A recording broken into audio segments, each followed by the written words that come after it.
The courthouse steps were slick with October rain when I first saw him again. 10 years had passed since Severo Constantine had burned my world to ash, yet I recognized him instantly, the broad shoulders now filling a charcoal suit that probably cost more than my father's entire wardrobe once had. The dark hair swept back from a face that time had sharpened rather than softened. The storm-gray eyes that had looked at my father with such cold satisfaction the night our empire fell. He didn't recognize me. Why would he? The last time Severo Constantine had seen Hortensia Belmont, I'd been 18, hiding behind my mother's skirts at my father's funeral, my brother Marco's protective arm around my shoulders. That girl had been soft, terrified, broken by grief. The woman standing before him now wore a tailored navy dress that whispered wealth without shouting it, my chestnut hair styled in a simple chignon that drew attention to cheekbones I'd inherited from my mother's side. The Russian side he wouldn't know about. Miss Belmont. His voice was exactly as I remembered. Deep, controlled, with that faint Italian accent that softened certain consonants. He extended his hand, and I noted the Patek Philippe watch at his wrist, the platinum cufflinks monogrammed with his initials. Every detail calculated to project power. I took his hand, my grip firm despite the flutter in my stomach. His palm was warm, calloused in a way that surprised me. Men like Severo Constantine didn't typically do their own dirty work. Mr. Constantine, I kept my voice steady, professional. Thank you for agreeing to meet. His eyes studied me with an intensity that made my skin prickle. Not recognition, but assessment. Calculating my worth, my threat level, my potential uses. I'd learned to read men like him during my decade in exile, the way they looked at women as either prizes or problems, never as equals. Your lawyer was quite persistent, he said, releasing my hand. Though I confess I'm curious why the last surviving Belmont wishes to speak with me after all these years. Last surviving.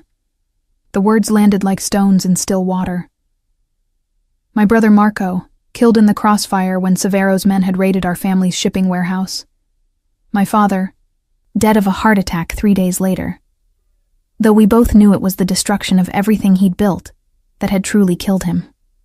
My mother, who'd retreated to a convent in Sicily and refused all contact with the world that had taken her husband and son. I have a proposition, I said, gesturing toward the coffee shop across the street. Neutral ground, public enough to be safe, quiet enough for the conversation we needed to have. One I believe will interest you. Something flickered in his eyes. Amusement, perhaps. A Belmont with a business proposition for a Constantine. The world has certainly changed. I didn't rise to the bait. Instead, I turned and walked toward the coffee shop, trusting he would follow. Men like Severo couldn't resist a mystery, especially one wrapped in the form of a woman they believed they'd already defeated. The coffee shop was nearly empty at this hour. Mid-afternoon, after the lunch rush, but before the evening crowd. I chose a corner table with a clear view of both exits. Old habits from a childhood spent learning to always know the way out. Severo ordered an espresso, black, no sugar. I ordered tea, aware of his slight frown at my choice. Good. Let him underestimate me. Let him think I was too delicate for the bitter realities of his world. You've done well for yourself, I observed once we were seated. I hear your operations have expanded considerably. Shipping, real estate, several legitimate businesses that provide excellent cover for the less legitimate ones. His expression didn't change, but I caught the slight tension in his shoulders. Careful, Miss Belmont. Accusations of illegality could be considered slander. I'm not accusing, I replied calmly. I'm acknowledging reality. My family was in the same business after all. Or have you forgotten? I forget nothing. The words were soft, dangerous. Your father tried to kill me. He failed. I responded appropriately. Appropriately. as if destroying 3 generations of my family's work, scattering our allies, seizing our assets, and leaving us with nothing but debts and shame was a proportionate response to a failed assassination attempt that my father had ordered in desperation, knowing Severo was coming for us anyway. "I'm not here to debate the past," I said, though every fiber of my being wanted to scream at him, to make him understand what he'd taken from me. But that wasn't the plan. The plan required patience, control, the very qualities my father had lacked. "Then why are you here?" I met his gaze directly. "I'm here to propose a marriage." The espresso cup paused halfway to his lips. For a moment, the mask slipped, and I saw genuine surprise cross his features. Then it was gone, replaced by that calculating coldness. "A marriage," he repeated, his tone suggesting I'd proposed something obscene. "Between you and me." I kept my voice steady, though my heart hammered against my ribs. "A business arrangement, nothing more. You gain legitimacy. The Belmont name still carries weight in certain European circles, despite everything. I gain protection and the resources to rebuild what was lost." "Why would I need legitimacy?" His voice was sharp. "And why would you want anything to do with the man who destroyed your family?" I'd prepared for these questions, spent weeks crafting answers that would satisfy his ego while hiding my true intentions. "Because you're expanding into legitimate markets. Real estate development, international shipping contracts with governments. Those circles still value old names, old blood. As for why I would agree..." I paused, letting vulnerability show in my expression. Calculated, controlled vulnerability. "Because I have nothing left. My mother has abandoned the world. I have no siblings, no allies. You've already taken everything from the Belmonts except the name itself. I'm simply offering to sell you that last piece on my terms." Severo leaned back in his chair, studying me with those storm-gray eyes. I could see him turning it over in his mind, examining it from every angle for traps and hidden dangers. "What are your terms?" "A prenuptial agreement that protects what little I have left. Separate residences. You have your life, I have mine. Public appearances together as needed to maintain the illusion. And..." I hesitated, as if this next part embarrassed me. "A stipend. Enough to live comfortably, to maintain appearances. I won't be paraded as your trophy while dressed in rags." "You want to be kept," he said, and I heard the contempt in his voice. Good. Let him think me mercenary and shallow. Let him believe he understood my motivations. "I want to survive," I corrected. "You won the war, Mr. Constantine. This is simply me acknowledging that defeat and negotiating the best terms of surrender I can manage." He was silent for a long moment, his fingers drumming against the table, a tell I filed away for later use. Severo Constantine drummed his fingers when he was considering something that appealed to him, but that he didn't fully trust. "I'll have my lawyer draw up papers," he said finally. "You'll submit to a full background check. Any hint of deception, any suggestion that this is some elaborate revenge scheme, and the deal is off." Of course. I'd anticipated this. Spent 2 years creating a paper trail that would satisfy even the most thorough investigation. A modest apartment in Queens, a job as a translator at a European import firm, student loans from a graduate degree in international business, the life of a woman trying desperately to claw her way back to respectability through legitimate means.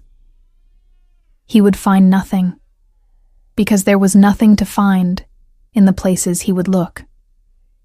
"One more thing," Severo said, leaning forward. "If we do this, you will be mine in every way that matters. My wife, my responsibility, which means you follow my rules, you defer to my judgment, and you never, never embarrass me publicly. Understood?" I lowered my eyes, the picture of feminine submission. "Understood," Good. He stood, dropping cash on the table to cover both our drinks. Adrian will contact you within the week. Don't make me regret this, Miss Belmont. As he walked away, I allowed myself the smallest smile. Regret would come, but not in the way he imagined. I had spent 10 years preparing for this moment. 10 years learning everything about Severo Constantine, his businesses, his allies, his weaknesses. 10 years transforming myself from a grief-stricken girl into a woman capable of matching him, move for move. He thought he was acquiring the last trophy from a conquered enemy. What he was actually doing was inviting a ghost into his home. And ghosts, as my mother used to say, existed for only one purpose: to haunt. I finished my tea slowly, watching through the window as his black Mercedes pulled away from the curb. Let the game begin. The background check took 3 weeks. I spent that time exactly as I had spent the previous 2 years, going to work, coming home to my modest apartment, maintaining the careful facade of normalcy. But now, I allowed small cracks to show. A worried glance over my shoulder when I thought no one was watching. A visible flinch when a car backfired on the street. The behavior of a woman who knew she was being observed and wanted her watchers to see exactly what they expected. Fear. Severo's people were good, but I'd learned from the best. My father had taught me to spot surveillance before I could read chapter books. The man in the coffee shop who appeared at the same time every morning, always with a newspaper he never seemed to finish. The jogger who ran past my building at precisely 6:15 each evening. The delivery driver who lingered too long before getting back in his truck. I documented nothing, confronted no one. I simply lived my carefully constructed life and let them find exactly what I wanted them to find. Adrian Delacroix called on a Tuesday. Severo's lawyer had a voice like expensive scotch, smooth, refined, with an underlying burn. Miss Belmont, the background check has been completed to Mr. Constantine's satisfaction. He'd like to proceed with the arrangement. I see. I kept my voice neutral, though triumph surged through me. First barrier cleared. What are the next steps?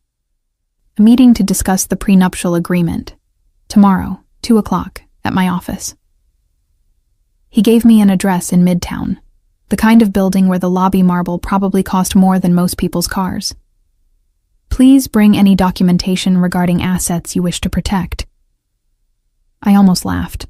The Belmont assets that mattered weren't documented anywhere Severo could find them. Offshore accounts in 3 different names, property in countries with favorable privacy laws, investments hidden behind layers of shell corporations. My father might have been reckless in many ways, but he'd been meticulous about hiding money. Of course, I'll be there. Adrian's office was exactly what I expected. Walls of law books no one ever read, leather furniture, a view of Central Park that probably added 6 figures to his annual rent. He rose when his assistant showed me in, extending a hand with a practiced smile that didn't reach his eyes. Miss Belmont, thank you for coming. He gestured to a chair across from his desk. Can I offer you anything? Water? Coffee? No, thank you. I settled into the chair, crossing my ankles in the way my mother had taught me. The posture of old money, even when you were wearing last season's dress from a consignment shop. Adrian slid a thick document across the desk. The prenuptial agreement. I'll summarize the key points, but I recommend you have your own attorney review it before signing. I already had. Or rather, Anastasia Romanov had, my mother's cousin's daughter, the only family member who'd stayed in contact after everything fell apart. She worked as a paralegal in Boston, far enough from New York that Severo's people wouldn't make the connection. She'd reviewed the document I'd received via encrypted email the night before. Please, I said, opening the folder. Adrian's summary was professional, thorough. The agreement protected Severo's considerable assets while providing me with a monthly allowance of $20,000. Generous enough to maintain the lifestyle expected of his wife. Modest enough to make clear my subordinate position. Separate residences until such time as Severo determined otherwise. No claim to his business interests. Standard infidelity clauses that applied to me but not to him. The imbalance is quite notable, I observed mildly. Adrian's smile was apologetic, but unyielding. Mr. Constantine is entering this arrangement from a position of considerable strength, Miss Belmont. The terms reflect that reality. I understand. I pulled a pen from my purse, a Mont Blanc my father had given my mother for their anniversary, one of the few pieces I'd managed to keep. I have one addition to request. Adrian's eyebrows rose slightly. Oh? A clause guaranteeing my safety, physical safety. I met his gaze directly. I'm aware of Mr. Constantine's reputation. I'm also aware that women in his world sometimes disappear when they become inconvenient. I want legal protection establishing that if anything happens to me, certain documents will be released to federal authorities. It was a bluff. I had no such documents, not yet. But it was a bluff that served multiple purposes. It made me appear savvy enough to protect myself, frightened enough to need protection. And most importantly, it suggested I knew things worth protecting. Something shifted in Adrian's expression. Respect, perhaps. I'll discuss it with Mr. Constantine. Though I should warn you, he doesn't respond well to threats. It's not a threat, I said calmly. It's insurance. Surely a man in his position understands the value of that. Adrian made a note on his legal pad. Anything else? Just one question. When is the wedding? 2 months from now, December 15th. He consulted his notes. Mr. Constantine believes a winter wedding will provide appropriate optics, St. Patrick's Cathedral, if that's acceptable. Small ceremony, limited guest list. He'll provide a list of approved vendors for your dress and other necessities. Of course he would. Control every detail, even what I wore to my own wedding. I added it to the growing mental file I was building, Severo Constantine's patterns, his tells, his obsessive need to orchestrate everything around him. That's acceptable, I said. Though nothing about this was truly acceptable. It was simply necessary. I signed the prenuptial agreement that afternoon, after calling Anastasia to confirm she'd reviewed my requested addition. Severo agreed to the safety clause with barely a hesitation. Adrian reported back that he'd actually seemed amused by it. He said to tell you that he appreciates a woman who understands the value of self-preservation, Adrian relayed over the phone. The wedding preparations will begin immediately. You'll be contacted by his event coordinator tomorrow. The event coordinator turned out to be a sharp-eyed woman named Isabella Marchetti, who spoke with the brisk efficiency of someone who'd orchestrated dozens of society weddings and viewed them all as military operations requiring precise execution. She arrived at my apartment with fabric swatches, vendor catalogs, and an expression that barely concealed her disdain for my modest surroundings. Mr. Constantine has specific expectations, she said, spreading samples across my second-hand coffee table. The dress should be elegant, but not ostentatious. Classic, traditional. He selected Vera Wang as the designer. I'll arrange your first fitting for next week. I nodded along, playing the compliant bride, while cataloging every detail she revealed about Severo's preferences. He liked traditional, good to know. He valued elegance over flash, useful. He was hands-on even in matters like wedding planning. Important. And the guest list? I asked. Isabella consulted her tablet. Approximately 150 people. Mr. Constantine's business associates primarily. He's asked if you have family or friends you'd like to invite. The question landed like a blade. Family, friends. The normal things a bride should have. My mother is in poor health and won't be able to attend, I said, which was true enough. I have a cousin, Anastasia Romanoff, in Boston. I'd like her there. Isabella made a note. Anyone else? No. No one else. Something that might have been pity flickered across her face. Then it was gone, replaced by professional courtesy. Very well. I'll send you the venue details and a preliminary schedule. The next 6 weeks will be quite busy with fittings and planning. Mr. Constantine wants everything perfect. After she left, I stood at my apartment window, looking out over Queens. In 6 weeks, I would be Mrs. Severo Constantine, the wife of the man who'd destroyed my family, living in his home, eating at his table, playing the part of the defeated enemy who'd accepted her fate.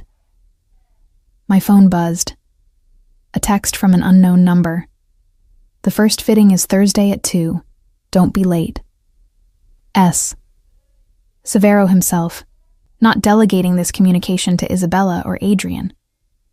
Interesting. Either he didn't trust them to emphasize his control, or he wanted me to know he was personally invested in this performance. I replied simply, I'll be there. The next 6 weeks passed in a blur of careful choreography. Dress fittings where I stood silent while strangers pinned and tucked expensive fabric to my body. Meetings with florists and caterers where Isabella made all the decisions while I nodded agreement. Publicity photos where Severo and I posed together for society pages, his hand possessive on my waist, my smile demure and appropriate. Through it all, I studied him. The way he took his coffee black but preferred bourbon to wine. The slight tension in his jaw when someone mentioned shipments from Eastern Europe. A weak point in his supply chain, perhaps. The way his eyes tracked every exit in every room we entered together. The careful distance he maintained between us in private, as if afraid that touching me might somehow contaminate him with Belmont weakness. He was testing me too, I realized. Sending me to events alone to see if I would embarrass him, introducing me to his associates and watching to see if I would reveal anything about our arrangement. Having people engage me in conversation about my family, about the past, about my father. I passed every test. I was gracious to his associates, appropriately vague about my family's fall, perfectly content with my subordinate role. The ideal trophy wife, beautiful enough to enhance his image, submissive enough not to challenge his authority, broken enough that no one suspected she might still have teeth. 2 weeks before the wedding, Severo finally invited me to dinner. Not at a restaurant, but at his penthouse, the first time I would enter the space that would soon become my cage. I want you to see your new home, he'd said when he called. Not asked, stated. Tomorrow night, 7 o'clock. I'll send a car. The car that arrived was a black Mercedes with tinted windows and a driver who never spoke. It took me across the bridge into Manhattan, through streets that grew progressively wealthier, until we pulled up to a building on the Upper East Side that practically radiated money. The doorman knew who I was without asking. Good evening, Miss Belmont. Mr. Constantine is expecting you. The elevator required a key card to access the penthouse. When the doors opened, I stepped into a space that could only be described as a fortress disguised as luxury. Floor-to-ceiling windows overlooking Central Park. Marble floors that gleamed like still water. Furniture that was beautiful and uncomfortable in equal measure. Designed to impress, not to welcome. Severo stood by the windows, a glass of bourbon in his hand, his shirt open at the collar in a rare concession to relaxation. He turned when he heard the elevator, and for a moment, something unguarded crossed his face. Then it was gone. Welcome home, Hortensia. Hearing my full name in his voice felt like a violation. Everyone called me Orty, had called me that since childhood. My father, my brother, even my mother in her rare moments of softness. But Severo used my full name, rolling the syllables with that Italian accent that made it sound like a possession he was claiming. It's beautiful, I said, because it was expected. Because a woman in my position would be awed by this display of wealth. He gestured toward the dining room, visible through an archway. Dinner is ready. I hope you like ossobuco. My chef is from Milan. Of course he had a chef from Milan. Severo Constantine didn't do anything halfway. I followed him to a dining table that could seat 12, but was set intimately for 2. candles flickering between us like tiny warnings. Wine? He held up a bottle. Something Italian, probably worth more than my monthly rent. Just water, please. I needed my mind clear for this. Needed to navigate whatever game he was playing by inviting me here 2 weeks before we were legally bound. He poured water into crystal that caught the candlelight and shattered it into rainbows. Then he sat across from me, studying my face with that intensity that made me feel like a specimen under glass. "Tell me about your mother," he said abruptly. The question caught me off guard. "What about her?" "You said she's in poor health. Where is she? What happened to her after?" He paused delicately. "After everything." "After you destroyed us," I finished silently. "She's in a convent in Sicily. She had a breakdown after my father died. The sisters there care for her." "You visit her?" "No." The word came out harder than I intended. "She doesn't want visitors. She's chosen to separate herself from the world that took her husband and son." Something flickered in Severo's eyes. Not quite guilt, but perhaps recognition of damage done. "And you? How did you survive these 10 years? I took a small bite of the ossobuco, buying myself time. This felt like more than dinner conversation. This felt like an interrogation disguised as intimacy. "I worked," I said simply. "Finished my education. Found a job that paid enough to live on.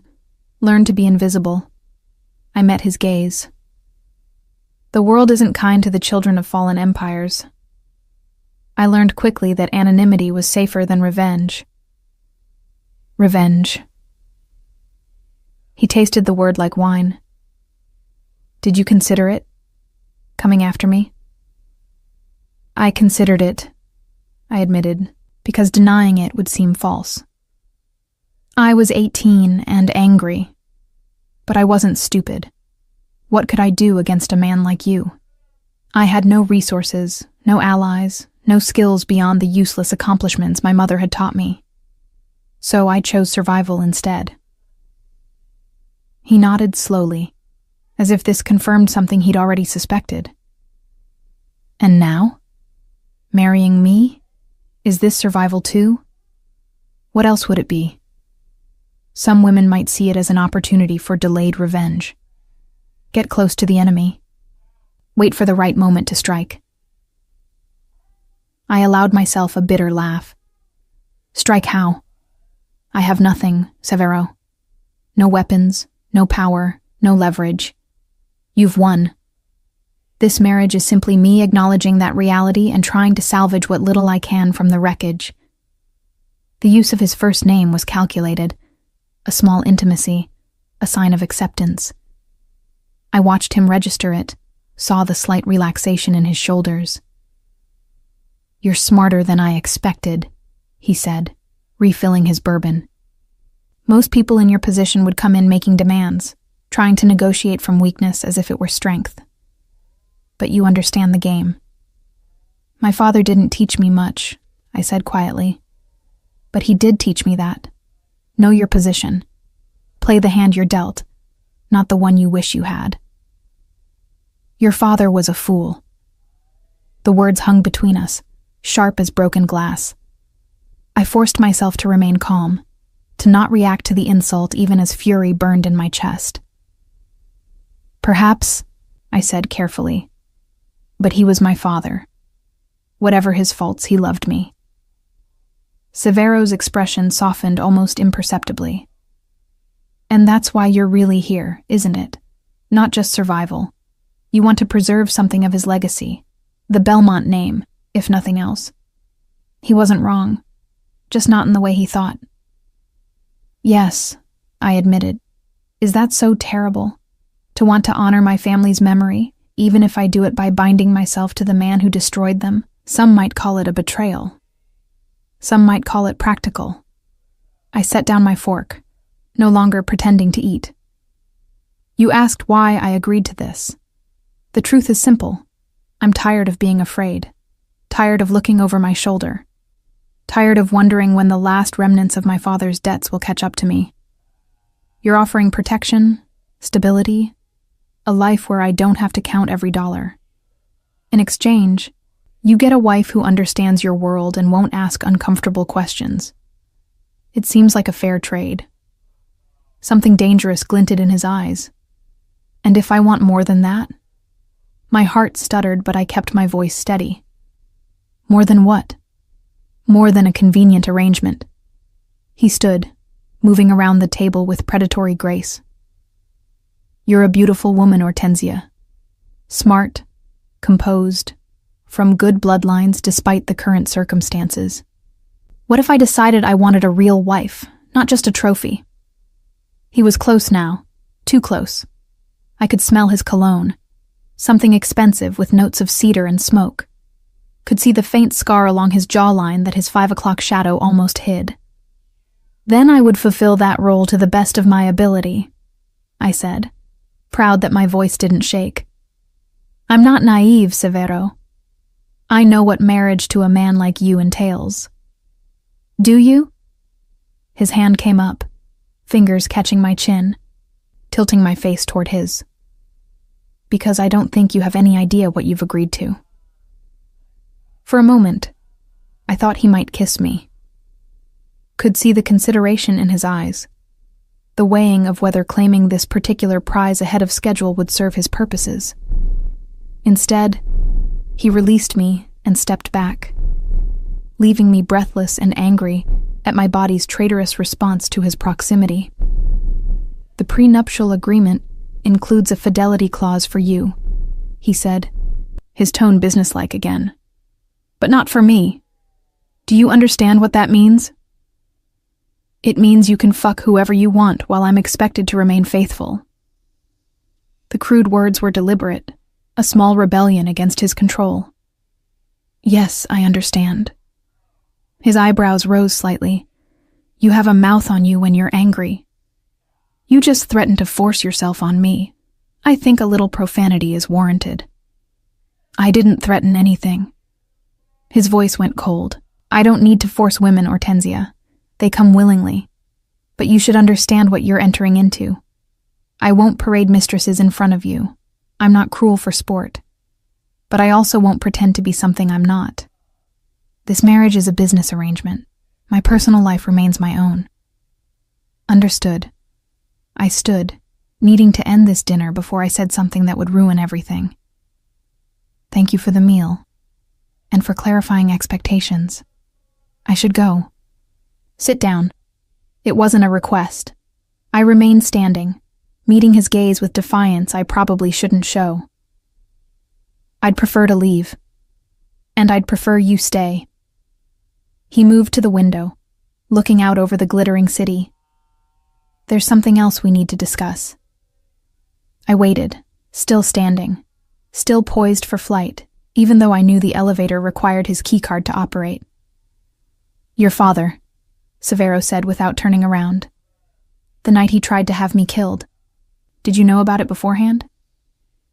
The question caught me completely off guard. In 10 years, no one had ever asked me that. No, I was 18. He kept me away from all of it. The business, the violence, all of it. But you knew what he was. What kind of man your father was. I knew he wasn't a saint. I chose my words carefully. I knew our wealth came from things that couldn't be discussed in polite company. But the details? No. He protected me from those. Severo turned then, and something in his expression made my breath catch. He loved you. I could see it, that day at the funeral. The way you cried for him, even knowing what he was. That kind of love is rare in our world. Our world. As if I were already part of it again. As if the decade I'd spent in exile had been merely a pause. Did your father love you? I asked, surprising myself with the boldness. His face closed off immediately. That's not relevant. Isn't it? You're about to become my husband. Shouldn't I know something about the man I'm binding myself to beyond his business reputation? For a long moment, I thought he wouldn't answer. Then, My father taught me that love is a weakness. That sentiment gets you killed. He loved my mother, and when she died, it nearly destroyed him. He swore he'd never let that happen again. He taught me the same lesson. So you've never loved anyone? I loved my sister. The admission seemed to surprise him as much as it did me. She died when I was 23. After that, I understood what my father meant. Love is a liability in our world. It gives your enemies leverage. The revelation shifted something in how I saw him. Severo Constantine, the cold mafia boss who destroyed my family without mercy, had once had a sister he loved, had once been capable of that kind of vulnerability. "I'm sorry," I said, and meant it. He waved off my sympathy. "It was a long time ago. I'm telling you this so you understand. Don't expect affection from me or Tensia. I can give you protection, comfort, status, but I can't give you love. I don't have it anymore." "I'm not asking for love," I said quietly. "I stopped believing in fairy tales the day my father died. This arrangement is exactly what it appears to be. Two people with compatible needs reaching a mutually beneficial agreement." He studied me for a long moment, then nodded. "Good. Then we understand each other." "Perfectly." But as I rode the elevator back down to the waiting Mercedes, I realized I'd learned something valuable tonight. Severo Constantine, for all his power and control, had a weakness. He'd loved his sister, which meant he was capable of attachment, of caring, of the very sentiment he claimed was a liability. And anything he could feel, I could eventually exploit. The driver took me home in silence, and I spent the ride staring out at the city lights, thinking about the conversation. Severo had shown me more of himself tonight than he probably realized. The careful control, the emphasis on emotional distance, the warnings about his behavior, all of it painted a picture of a man trying desperately to maintain walls he'd built over decades. Walls could be scaled, or better yet, walls could be dismantled from within, brick by brick, so slowly the builder never noticed until it was too late. When I reached my apartment, I found a package waiting by my door. Inside was a velvet box containing a diamond engagement ring, so large it looked almost obscene. No note, no explanation. Just the ring and a message as clear as if he'd spoken it aloud. "You belong to me now." I slipped it on my finger, feeling the weight of it like a shackle. 2 more weeks until the wedding. 2 more weeks of freedom before I walked into the cage I'd spent 10 years preparing for. I stood at my window, looking toward Manhattan where Severo's penthouse rose above the city like a fortress. He thought he'd won. Thought he'd claimed the last trophy from his defeated enemy. He had no idea that the real war was just beginning. The wedding took place on a cold December afternoon when the sky threatened snow, but refused to deliver. St. Patrick's Cathedral rose before me like a Gothic monument to everything I was about to surrender. My freedom, my name, my last shred of autonomy. The Vera Wang dress fit perfectly, a masterpiece of ivory silk and delicate lace that must have cost more than I'd earned in the past year. Isabella had outdone herself with the details. Winter roses in deep burgundy, candlelight that turned the cathedral's stone columns to gold, a string quartet playing Vivaldi with heartbreaking precision. I looked like a princess from a fairy tale. I felt like a prisoner walking to execution. Anastasia stood beside me in the cathedral's preparation room, her face carefully neutral as she adjusted my veil.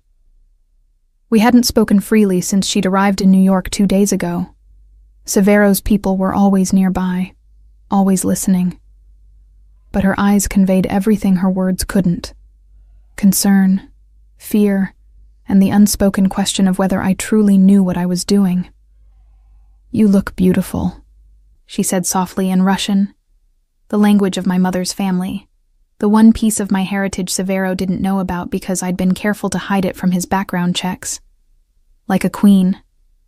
Queens can be prisoners too, I replied in the same language, my fingers trembling as I touched the diamond necklace Severo had sent that morning. Sapphires and diamonds arranged in a pattern that was both beautiful and unmistakably possessive.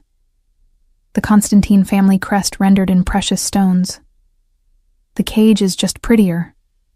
She took my hands, squeezing tightly. It's not too late. We can leave right now. I have money saved, enough to get us both to... No. I cut her off, switching back to English in case anyone was listening through the door. I'm doing this. I need to do this. What I couldn't tell her, what I could never tell anyone, was that this wasn't capitulation. This was infiltration. You couldn't destroy an empire from the outside. Not when that empire belonged to a man like Severo Constantine. But from the inside, as his wife, with access to his home, his finances, his secrets. That was a different story entirely. The door opened and Isabella appeared, her expression professionally serene. It's time, Miss Belmont. Mr. Constantine is waiting. My last moments as Hortensia Belmont ticked away as I walked down the corridor toward the cathedral's main doors. Through the heavy wood, I could hear the murmur of voices. 150 people gathered to witness this union. Severo's associates and allies mostly. Men who controlled the city's shadows. Women who'd married into that darkness and learned to smile through it. A few society figures who considered the Constantine name respectable enough to be seen supporting, despite the whispers about what really funded the family's wealth.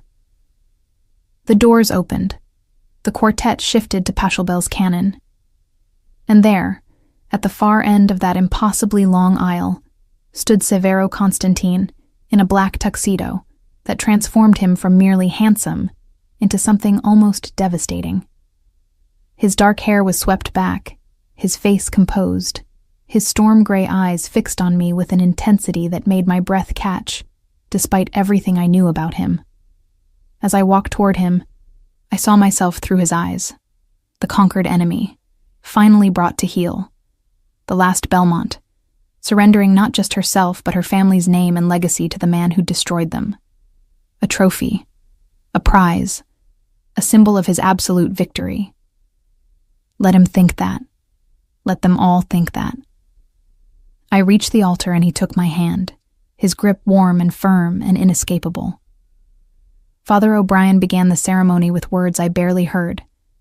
My attention focused on the man beside me. This close, I could see the faint lines around his eyes, the single gray hair at his temple, the small scar on his knuckles that suggested he wasn't always above doing his own violence. He smelled like expensive cologne and danger, and when he turned to face me for the vows, something shifted in his expression, something I couldn't quite read. Do you, Severo Constantine, take this woman to be your lawfully wedded wife? I do. His voice was steady, certain, the voice of a man who'd never doubted a decision in his life. And do you, Hortensia Belmont, take this man to be your lawfully wedded husband? This was it, the moment of no return. Once I spoke these words, I would be his wife-in-law and in the eyes of society. There would be no easy escape, no simple annulment. I would be bound to him until death or divorce, and men like Severo Constantine didn't believe in divorce. I do. My voice came out stronger than I'd expected, clear and firm. Not the voice of a victim, but of a woman making a choice, even if no one in this cathedral understood what that choice truly meant. Severo slipped the wedding band onto my finger, platinum to match the engagement ring, with diamonds that caught the candlelight, and threw it back in defiant sparks. Then it was my turn, sliding a matching platinum band onto his finger, feeling the warmth of his skin, the strength of the hands that had built an empire and destroyed mine. I now pronounce you husband and wife. You may kiss the bride. He pulled me close with a confidence that bordered on arrogance, one hand at my waist, the other cupping my face with surprising gentleness. Our first kiss as husband and wife should have been perfunctory, a brief touch of lips for the sake of tradition and witnesses. Instead, Severo kissed me like he was claiming territory, his mouth moving against mine with deliberate possession, stealing my breath and my composure in equal measure. When he finally released me, I saw satisfaction in his eyes. He'd made his point to everyone watching. Hortensia Belmont belonged to him now, completely and irrevocably. The reception was held at the Plaza Hotel, in a ballroom that dripped with old money and new power. I smiled and accepted congratulations from people I didn't know, people who'd probably celebrated when my father fell, people who now looked at me with either pity or contempt, thinly disguised as courtesy. Severo's hand never left my waist, a constant reminder of possession, as he guided me through the crowd like a prize he was showing off. "Your wife is lovely, Severo," said an older man with silver hair and cold eyes. Nikolai Petrov, I remembered from my research. One of Severo's largest investors with connections to Moscow that made even other criminals nervous. "The Belmont blood is excellent. Your children will be handsome." Children. The word sent ice through my veins. We hadn't discussed that aspect of our arrangement, and I deliberately avoided thinking about it. The idea of bringing a child into this world, into this web of violence and control. "We'll see what the future brings," Severo replied smoothly, his fingers tightening almost imperceptibly on my waist. A warning, perhaps, not to contradict him in public. I maintained my smile, playing the blushing bride even as my mind raced. Children would complicate everything, would give him another form of control over me, another hostage to ensure my compliance. I needed to address this, but not here, not now, not in front of his allies and associates. The evening progressed in a blur of champagne toasts I didn't drink, food I couldn't taste, and dances with men who held me too close while their wives watched with knowing, pitying eyes. Through it all, Severo remained the perfect groom, attentive without being effusive, possessive without being crude, every gesture calculated to project the image of a powerful man with his prize. Finally, mercifully, it was time for our first dance as husband and wife. The crowd cleared a space on the floor as the band began playing something slow and classical. Severo pulled me into his arms with practiced ease, one hand at the small of my back, the other clasping mine, leading me through a waltz with the confidence of someone who'd been taught by expensive instructors. "You dance well," he murmured, his breath warm against my ear. "Your mother's teaching." Yes. My mother had insisted I learn all the traditional accomplishments of a girl from a good family, never suspecting they'd one day be used to deceive the man who destroyed us. She believed in maintaining certain standards. She would be proud, I think, seeing you here, making the best of a difficult situation. The presumption that my mother would be proud of me marrying her husband's murderer, because that's what Severo was, even if he'd never physically pulled a trigger. He'd killed my father as surely as if he had, made bile rise in my throat. But I swallowed it down, maintained my composure, let him believe whatever comforting fiction allowed him to sleep at night. "Perhaps," I said neutrally, though I think she'd be more concerned with whether I'll be happy. Something shifted in his expression. "Will you be happy?" The question surprised me with its apparent sincerity. "I don't know," I answered honestly, because sometimes the truth was the best disguise for deeper deceptions. "Ask me in a year." He pulled me closer, close enough that I could feel the solid warmth of him, the strength that had built an empire through force and fear. "I may not be able to give you love, Hortensia, but I can give you everything else: protection, comfort, status, a life free from the struggles you've endured these past years. That should count for something." "It does," I admitted, and it did, even if not in the way he thought. Every resource he gave me, every door his name opened, every secret his trust revealed, all of it would eventually be turned against him. But he didn't need to know that. Not yet.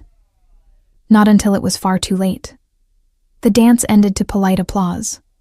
Severo kissed my hand with old-world courtesy before releasing me to the next round of obligatory social interactions.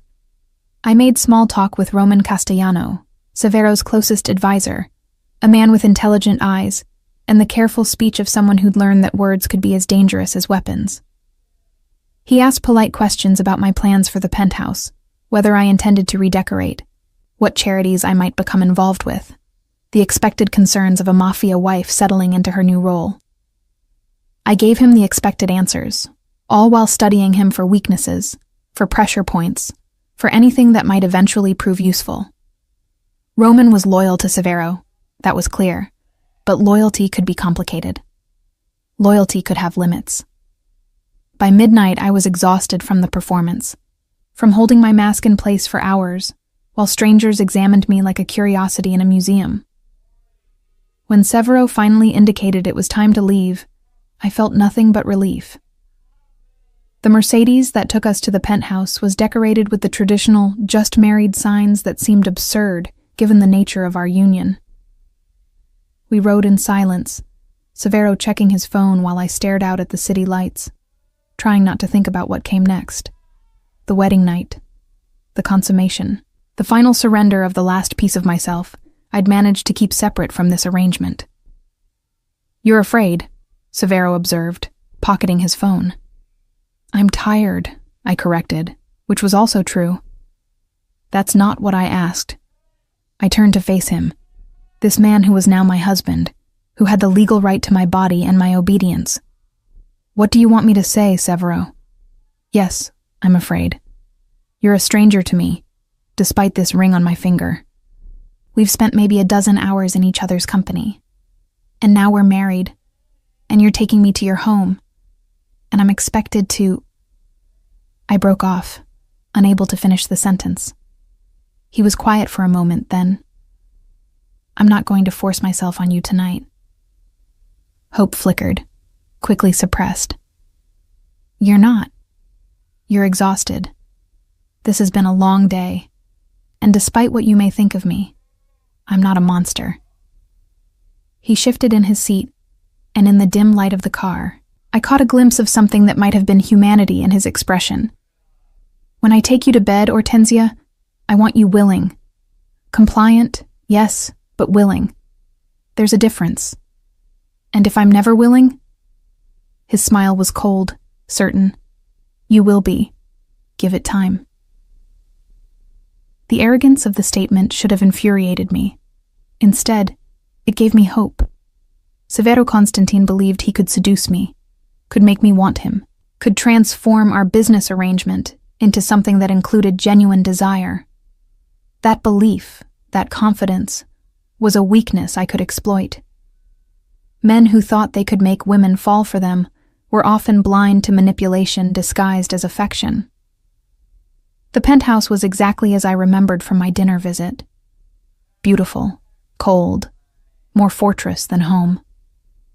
But now there were differences. My suitcases in the master bedroom, my toiletries in the bathroom. My presence stamped onto a space that had been exclusively his. "You'll sleep here," Severo said, gesturing to the master suite. "I have a room down the hall I use when I work late. I'll stay there tonight. Tomorrow we'll discuss the household arrangements, expectations, all of it.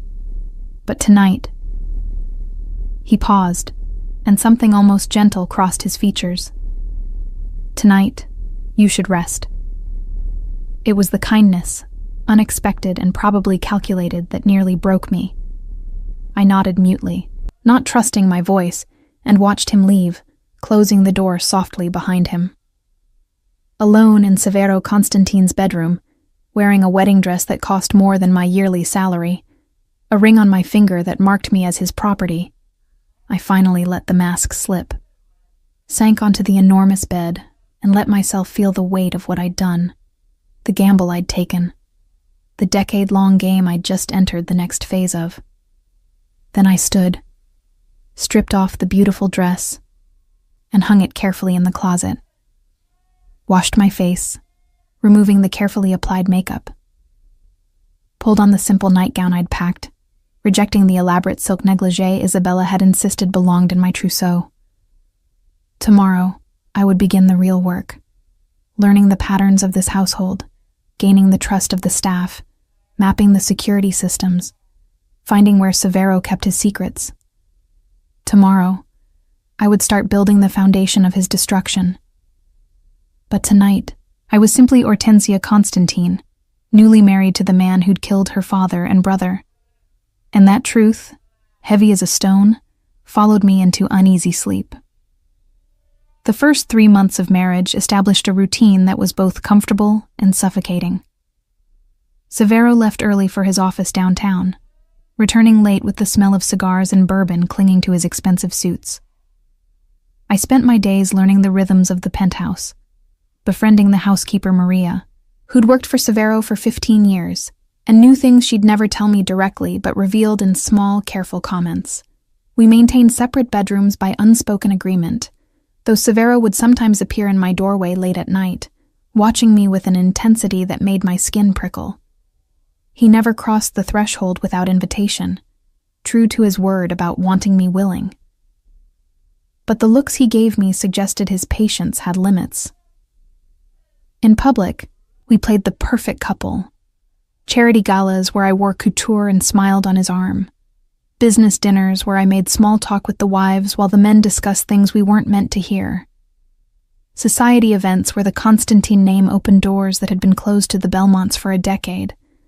And slowly, carefully, I began to work.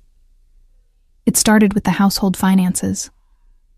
Severo had mentioned, almost dismissively, that his previous accountant had retired, and he needed someone to review the domestic expenses. I'd offered to help, presenting it as a way to be useful, to earn my place in his home beyond simply being decorative. "You studied business," he'd said, surprised when I mentioned it over breakfast one morning. "International business, yes. I thought it might be useful someday." I kept my voice light, casual. "I'm good with numbers, and I have time on my hands, unless you'd prefer I spend my days shopping and lunching like the other wives." Something that might have been approval flickered in his eyes. "Show me what you can do with last month's expenses. If you're any good, we'll discuss expanding your responsibilities." The household finances gave me access to payment records, vendor contracts, and, most importantly, patterns. I discovered that Severo paid his housekeeper significantly above market rate, that he had a standing order with a particular florist to send roses to the same address every week, that he donated quietly to several charities that helped the children of incarcerated parents. The last detail surprised me. Severo Constantine, who'd built his empire on fear and violence, apparently had a soft spot for children paying for the sins of their fathers. I filed the information away, another piece of the puzzle I was slowly assembling. "You have a good eye for inefficiencies," he said after reviewing my first report. We were in his study, the room he retreated to for the business he didn't discuss with me. "There are redundancies here I'd never noticed. You've saved us nearly $15,000 a month." "I'm glad I can be useful," I replied, meaning it more than he knew. Because with access to the household accounts came access to the software system, to the network, to the digital architecture of his life. And where there was digital architecture, there were always vulnerabilities. By the end of my 3rd month as Mrs. Constantine, I had complete access to the household finances and had begun sitting in on meetings with his estate lawyer about property holdings. Severo seemed pleased with my interest, interpreting it as a wife taking pride in her husband's achievements, rather than what it truly was: reconnaissance. "You're not what I expected," he told me one evening. We were having dinner together, a rare occurrence given his schedule. "Most women in your position would be content to spend money and look beautiful. You actually want to understand how things work." "Is that a problem?" I asked carefully. "No." He refilled his wine glass, studying me over the rim. "It's refreshing. My mother was like that.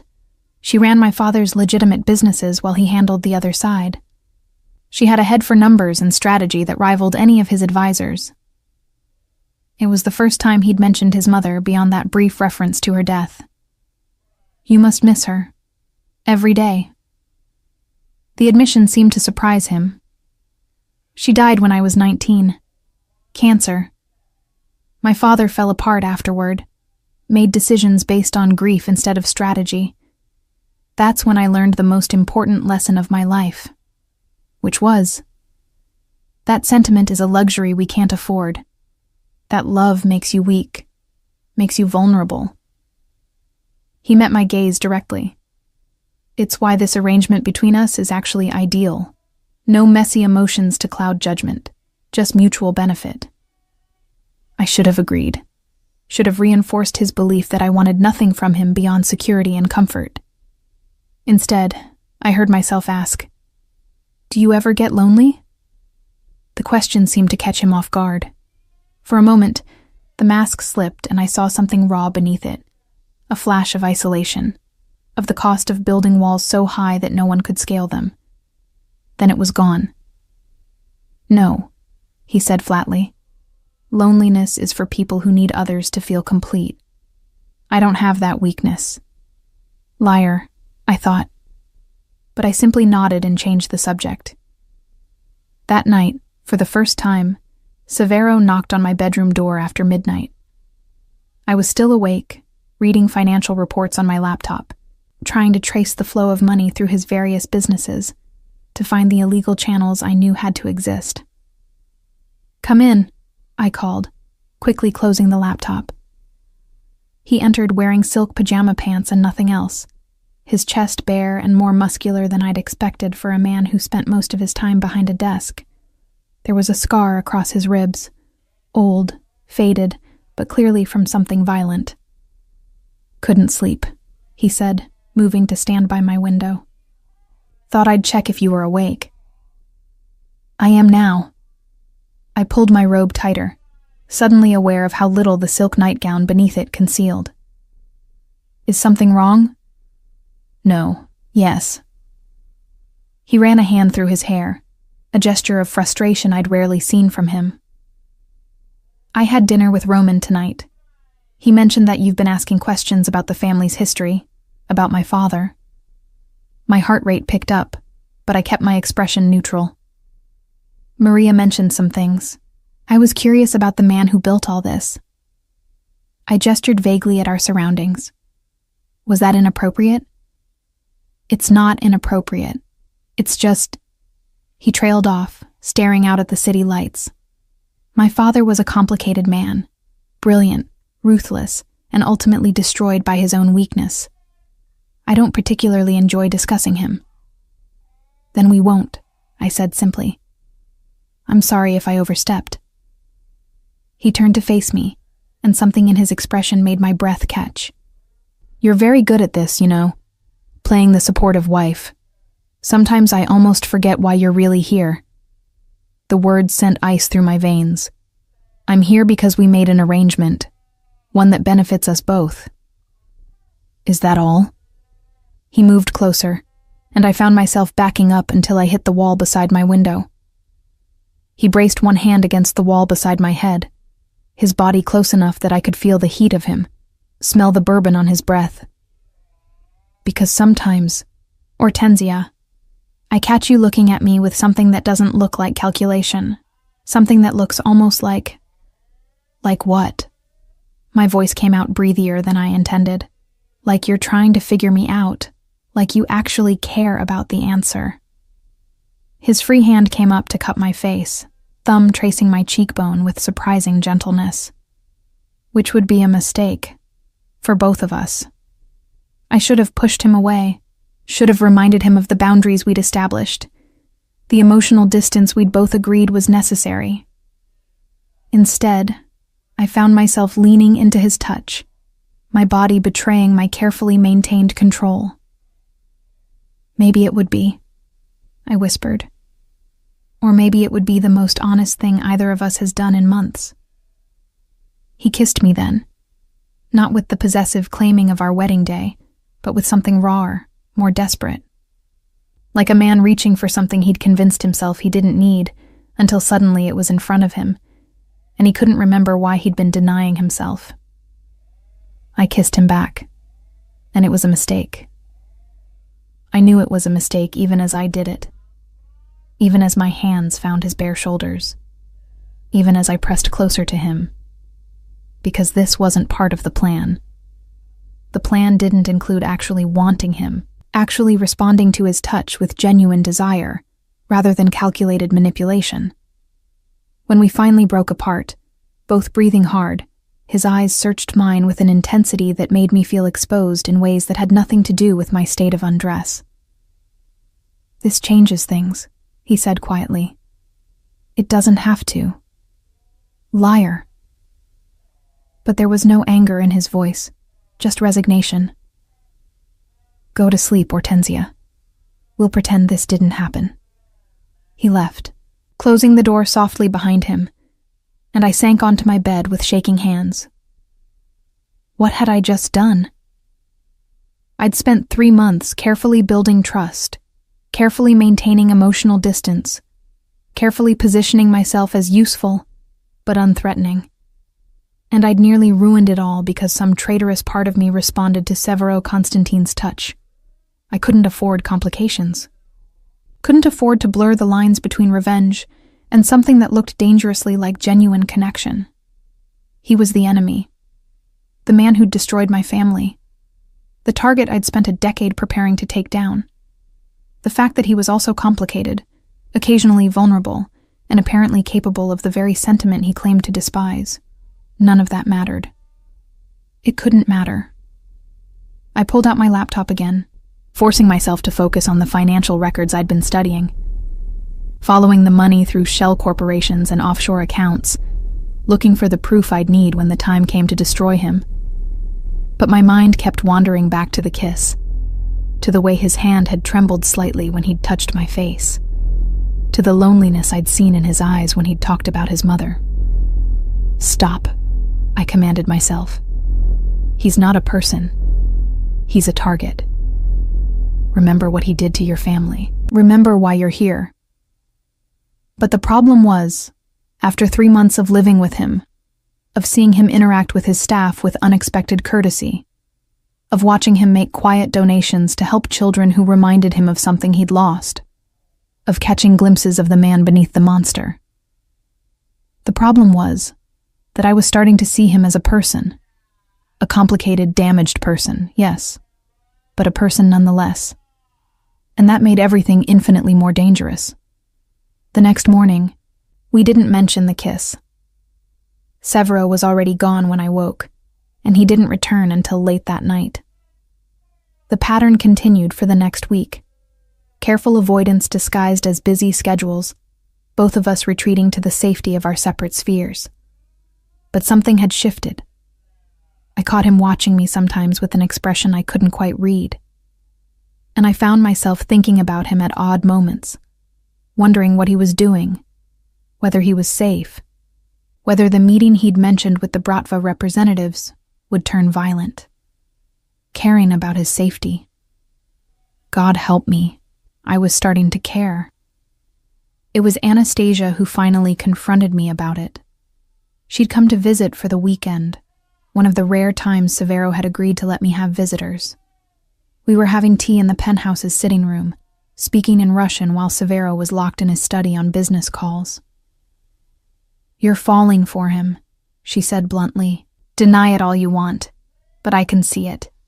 The way you light up when he enters a room, the way you worry when he's late. Orty, this wasn't the plan." "I know." I stared into my teacup, unable to meet her eyes. "I know it wasn't. But he's not what I expected, Stasia. He's still the enemy, still the man who destroyed our family. But he's also more complicated than I thought, more human."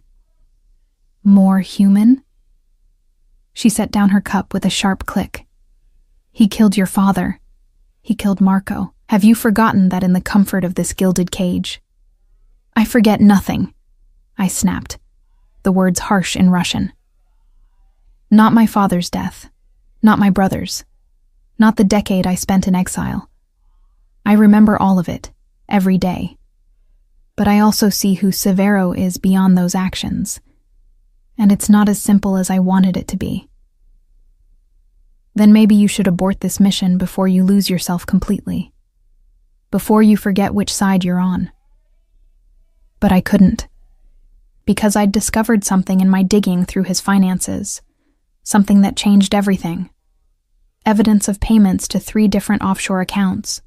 Payments that corresponded exactly with the timing of the attacks on my father's business. Payments that suggested Severo hadn't acted alone in destroying the Belmont Empire. Someone had helped him. Someone had fed him information from inside my father's organization. And I needed to find out who. Which meant I needed to stay close to Severo. Needed his trust.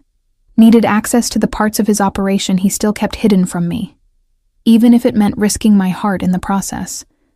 The discovery came on a Tuesday afternoon, while Severo was meeting with his lawyers downtown. I'd been working through his property holdings, cross-referencing purchase dates with my father's business records that I'd memorized before they were all seized. That's when I found it. A warehouse in Red Hook that had belonged to the Belmonts, purchased by a shell corporation 3 days before my father's death. 3 days before. Not after, when Severo had swooped in to claim the spoils of his victory. Before. My hands trembled as I traced the ownership through layers of corporate structures until I found the name I'd been simultaneously hoping for and dreading. Belmont Holdings, LLC. The company that had sold the warehouse to Severo's shell corporation had been registered to Marco Belmont, my brother. Marco had sold our family's property to Severo before the war even ended, had betrayed our father while pretending loyalty. I sat frozen at Severo's desk, the revelation crashing over me in waves. Everything I'd believed about my family, about that night, about who was responsible for our fall, all of it had been built on a foundation of lies. You found it. Severo's voice from the doorway made me jump. I spun to find him leaning against the frame, still in his overcoat, watching me with an expression I couldn't read. The meeting ended early, he continued, moving into the study. I came home to find my wife going through my private files. Should I be concerned? Marco, I whispered, my voice breaking on my brother's name. He was working with you. He betrayed our father. Severo's face revealed nothing. Yes. The simple confirmation hit me like a physical blow. How long? 2 years before your father's death. He poured himself a bourbon, his movements unhurried. Marco approached me, said he was tired of living in your father's shadow, tired of waiting for power that might never come. He offered me information in exchange for a place in my organization after the Belmonts fell. I thought I might be sick. And you accepted. Of course I accepted. Your brother handed me everything I needed to destroy your father. Shipping routes, supplier contacts, which judges and cops were on his payroll, where he kept his most damaging records.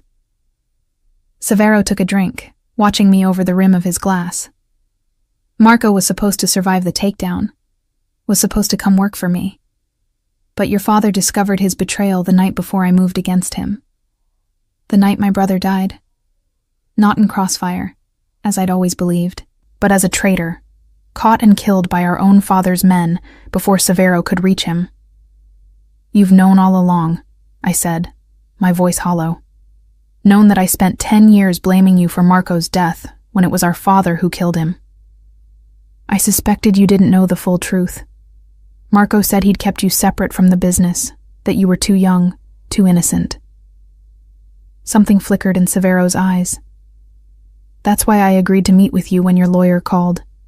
I was curious if you knew what your brother had done, if this marriage proposal was some elaborate trap. But you clearly didn't. Don't. Past tense. Because now I did know. Now everything I'd built my revenge on had shifted beneath my feet like sand. Why tell me now? I asked.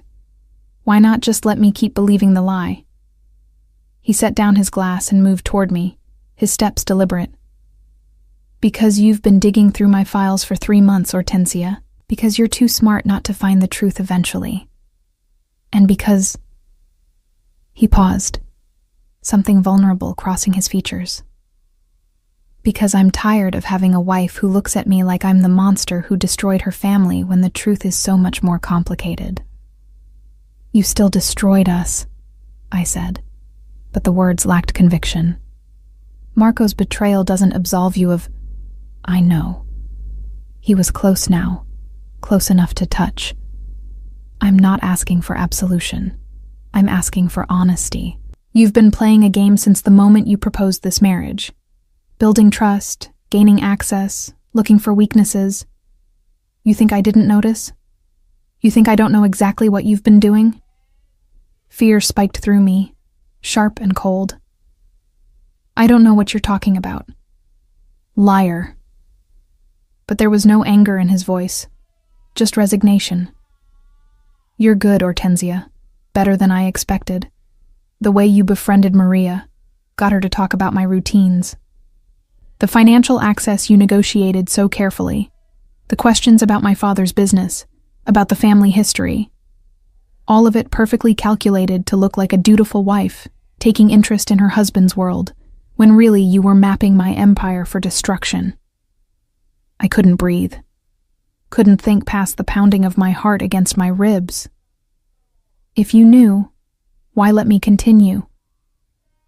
Because I wanted to see how far you'd go. He reached out, fingers catching my chin, forcing me to meet his gaze.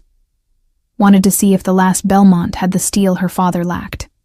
And you do, Hortensia. You have more strength, more intelligence, more strategic thinking than your father ever possessed. You would have made a formidable enemy. Would have. Past tense again. I'm not your enemy anymore? I asked, hating how my voice shook. I don't know what you are.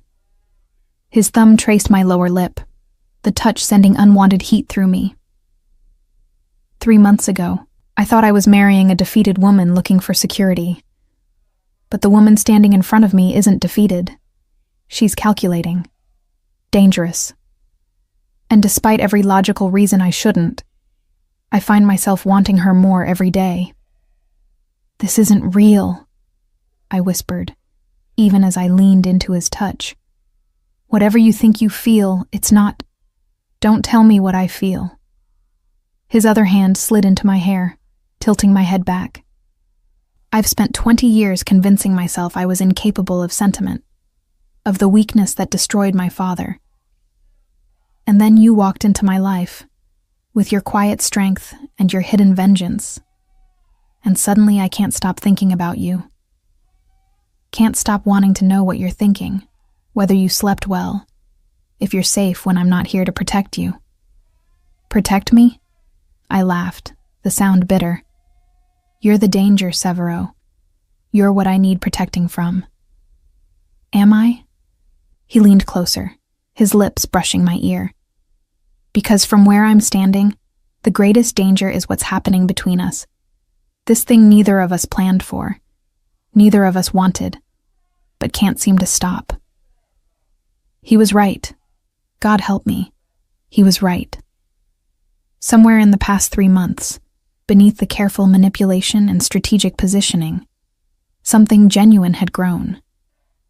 I'd started to care about him, about this complicated, damaged man who ran an empire built on fear, but donated anonymously to children's charities, who claimed to be incapable of love, but mourned his mother decades after her death, who'd known I was planning his destruction, but let me continue anyway, just to see what I would do. What happens now? I asked, my hands coming up to rest against his chest. I could feel his heartbeat beneath my palms, steady and strong. You know what I've been planning. You could destroy me, kill me, make me disappear like Katrina from the story you told. I could, he agreed. But I won't. Because despite everything, despite the lies and the manipulation and the revenge plot, you're the most real thing in my life. The only person who looks at me and sees both the monster and the man. And He stopped, the words seeming to catch in his throat. You what? I love you. The admission came out rough, almost angry, as if the words themselves were a betrayal of everything he'd built his life around. I love you, and I have no fucking idea what to do about it. The confession should have been my victory, should have been the moment I revealed my own manipulation, used his feelings against him, struck the final blow. Instead, I found myself rising on my toes, closing the distance between us, kissing him with a desperation that had nothing to do with strategy and everything to do with the truth I'd been hiding even from myself. I loved him too. Somehow, impossibly, I'd fallen in love with the man I'd spent 10 years preparing to destroy. We made love for the first time that afternoon, not in the master bedroom, but right there in his study, with financial records scattered around us and the city sprawling below the windows. It was fierce and tender and complicated, like everything between us. Like us. Afterward, lying tangled together on the leather couch, his hand tracing idle patterns on my bare shoulder, I made a decision. I found something else, I said quietly. In your files. Evidence of 3 offshore accounts that received payments during the time you were moving against my father. Accounts I couldn't trace, that don't connect to any of your known holdings. His hand stilled. How did you find those? I'm very good at what I do. I propped myself up on one elbow, meeting his gaze. The question is, whose accounts are they? Because if Marco was your only inside source, there's no reason for those payments. Severo was silent for a long moment, his expression unreadable. Then, you're right. Marco wasn't my only source. There was someone else. Someone closer to your father than Marco ever was. Who? Your father's lawyer, Anthony Delacroix, Adrian's father. The revelation hit me like ice water. Adrian, Severo's current lawyer, was the son of the man who'd betrayed my father. Does Adrian know? No. Anthony died 5 years ago, took the secret to his grave. I've kept Adrian on because he's brilliant and because he has no idea what his father did. Severo sat up, reaching for his discarded shirt. Those payments you found were blackmail. Anthony had been stealing from your father for years, skimming from accounts he managed. When I discovered it, I gave him a choice. Help me destroy the Belmont Empire, or I'd expose his theft to your father. He chose to help me. And now? I asked, pulling on my own clothes, my mind already racing through implications. What about now? Now? He turned to face me, fully dressed again, the vulnerability of moments ago carefully locked away. Now you have a choice to make, Hortensia. You have evidence of my crimes, knowledge of how I destroyed your family, and enough access to my operation to do real damage if you wanted. You could go to the authorities, testify against me, watch me burn the way I watched your father burn. Or you could stay. Not as my prisoner or my trophy or the defeated enemy making the best of a bad situation. He moved closer, taking my hands in his. Stay as my partner, my equal. Help me rebuild this empire into something better than what my father left me, something that doesn't require quite so much blood. I should have laughed at the absurdity of it. The man who destroyed my family asking me to help him legitimize his criminal empire.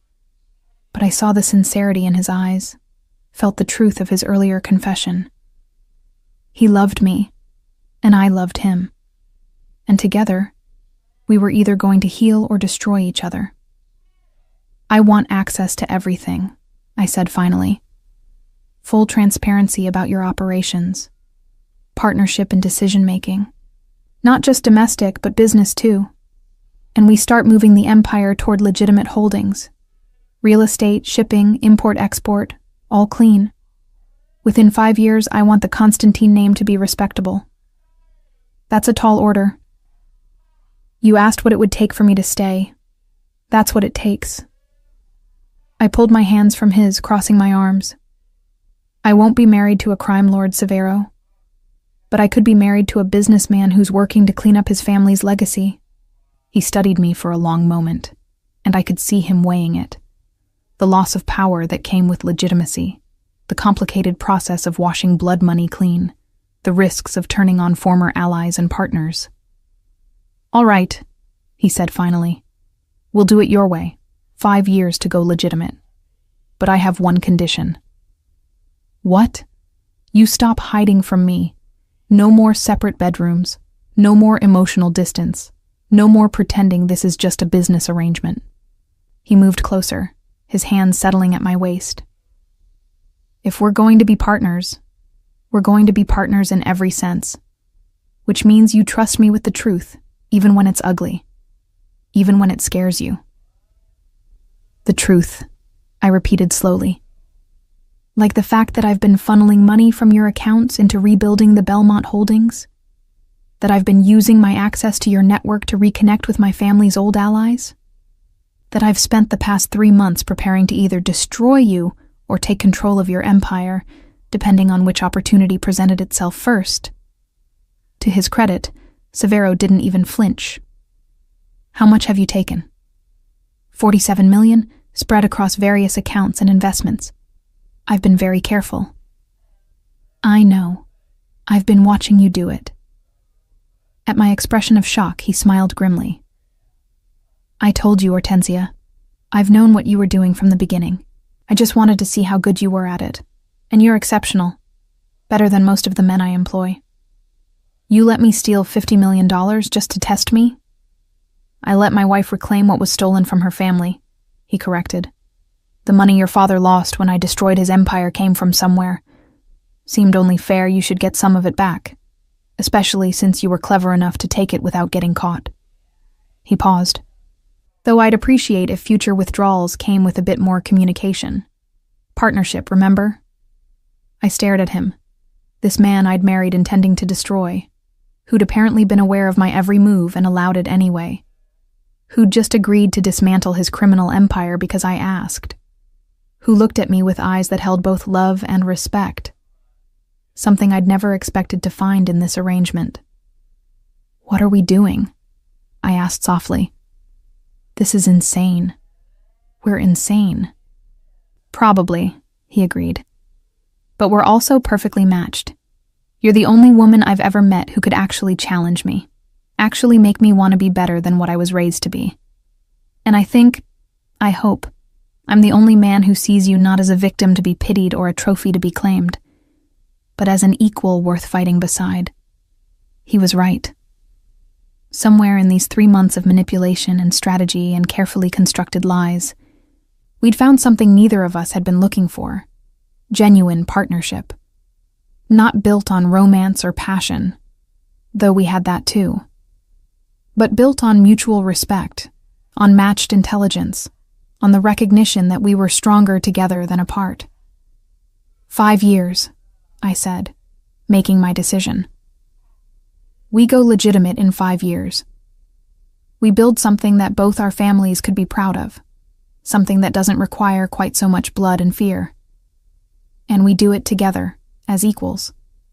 As equals, he agreed, pulling me close. And as husband and wife. Real marriage this time, not just an arrangement. I should have felt like I was betraying my father's memory. Should have felt guilt for falling in love with the man who destroyed my family. But my father had been killed by his own man for Marco's betrayal. And Marco had been the real architect of our fall. Severo had simply been the weapon my brother had pointed at our family.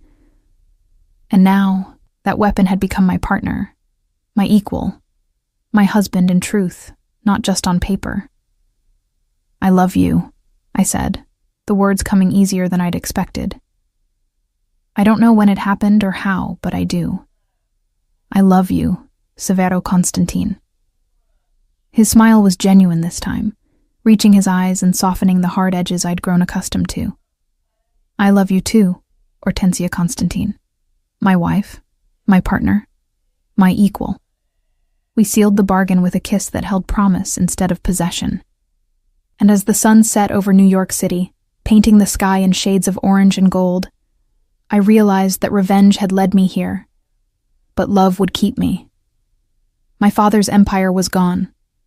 Marco's betrayal had destroyed it from within.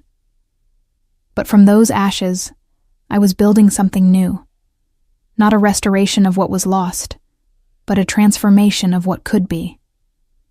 The Belmont name would rise again, not through violence or revenge, but through the partnership I'd forged with the man who'd been my enemy. Together, we would remake the Constantine Empire into something worthy of both our legacies. And in 5 years, when the transformation was complete, when the blood had been washed clean and the empire stood on legitimate foundations, I would look back on this moment, this impossible, unlikely, beautiful moment, and know that I'd chosen correctly. Not revenge, not destruction, but rebirth and love. Against all odds, against all logic, against everything I'd planned. Love. The game wasn't over. In many ways, it was just beginning. But now we were playing on the same side. And that changed everything.